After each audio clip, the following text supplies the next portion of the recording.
Ladies and gents, we are back with another Nottingham Forest Scout Report, and let me talk to you about Nico Dominguez. According to Fabrizio Romano, the 25-year-old Argentine is on the cusp of joining Nottingham Forest this summer from Bologna in a deal that will see Remo Freuler join the club in the opposite direction. And I want to spend some time in this video discussing the Argentine. Of course, in these Scout Reports, we spend some time dissecting and providing some context to the career thus far for our player in question. We also talk a bit about the stats and see what their strengths and weaknesses are before trying to fit them long term into this Nottingham Forest side. So if you do enjoy this kind of stuff, don't forget to drop a like on this video, subscribe to the channel and ring that notification bell so you don't miss any of the Scout Reports coming out over the remainder of this summer transfer window. With that being said, let's get started on Nico Dominguez. Also, apologies, I've got COVID at the moment. I sound like death, I feel like death, so apologies if this video isn't quite up to the standards of the usual content I put out on the channel at the moment, but I'll do my best to be as lively as usual.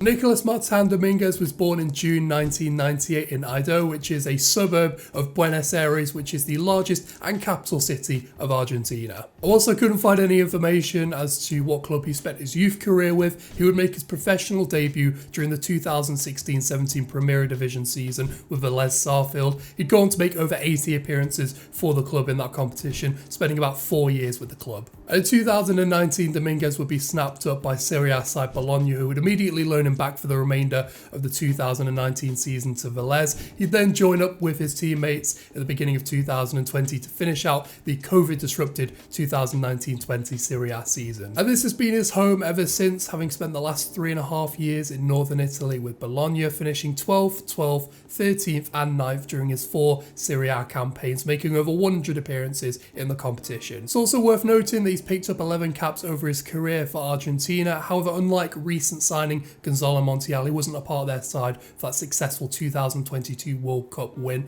having not played for the Albiceleste since 2021.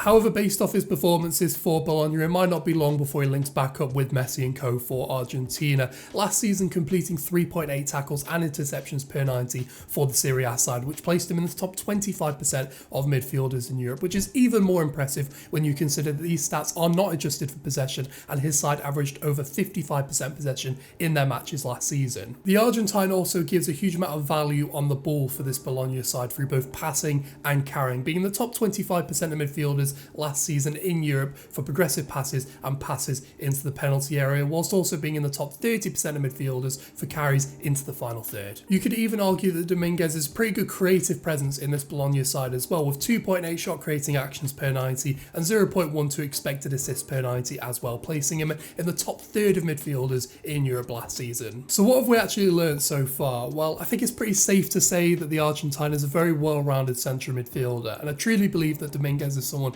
who can offer us something in each phase of our game. But how does he do it for Bologna, and how will he translate into this Nottingham Forest side? Let's spend some time dissecting that in a bit of detail. For Bologna, Dominguez has fulfilled several roles, including as a first phase midfielder stroke pivot kind of player, dropping into their 4-2 build-up shape in both central and wide positions where he can receive the ball, evade pressure and help the team build out from the back. He's also been used as a deep line playmaker. His play has advanced forward up the pitch with a really good range of passing and able to help the team sustain attacking movements. He's also been used in and around the box to help break more compact defences with penetrative passing and incisive carrying, and can also be used as a press leader. He's a really good presser, good defensive output, and is someone who can be relied on to anchor this team successfully. And that's why I really think he could work for this Forest side. He's got a lot of strings in his bow, and I think he's someone who can fulfill several different roles within this Forest side and help facilitate a transition to a 4 at the back shape on a more permanent basis. He's someone who can be relied at to control possession, to sort of help us maintain possession and circulate the ball through midfield when attacking sequences break down, whilst also being defensively solid enough to regain possession when the ball's turned over. I kind of alluded to it there, but I think one of the biggest issues in this Forest midfield is control. When we have attacking moments in the game, they very quickly break down and transition against us because we don't really have the midfield personnel to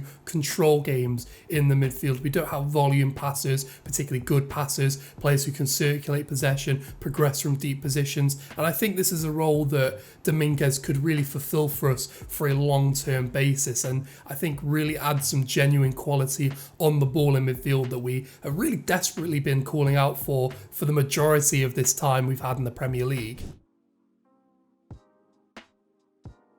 Overall, I have to say I'm a big fan of Nico Dominguez from the research I've been doing on the midfielder. At the very least, he can replicate and maybe even exceed the defensive output we have in those midfield positions at the moment, and is by far and away on the ball better than, I'd say, the majority of the options we have in midfield at the moment. And when you combine that with the fact that we're sending one of the highest owners and oldest players in the form of Remo Freuler in the opposite direction, it really seems like a no-brainer of a deal for Forest. So in terms of a grade, I have to give this one an A. I can't really see too many downsides on the Argentine midfielder, and I think he really adds something that we have been desperately crying out for into that midfield for this Forest side. Of course, though, let me know your thoughts on the Argentine in the comment section down below. I'd be really interested to see what you think of Dominguez. The opinion that I've been seeing mostly on Twitter seems to be fairly positive, but of course, as always, let me know your thoughts down below. And whilst you're there, don't forget to drop a like on this video, subscribe to the channel, and ring that notification bell so you don't miss a single scout report. And again, apologies for my COVID sounding voice. I've done the best I can in this video. Hopefully it lives up to the standards of the videos that I usually put out. With that being said, thanks very much for watching. I'll catch yous later.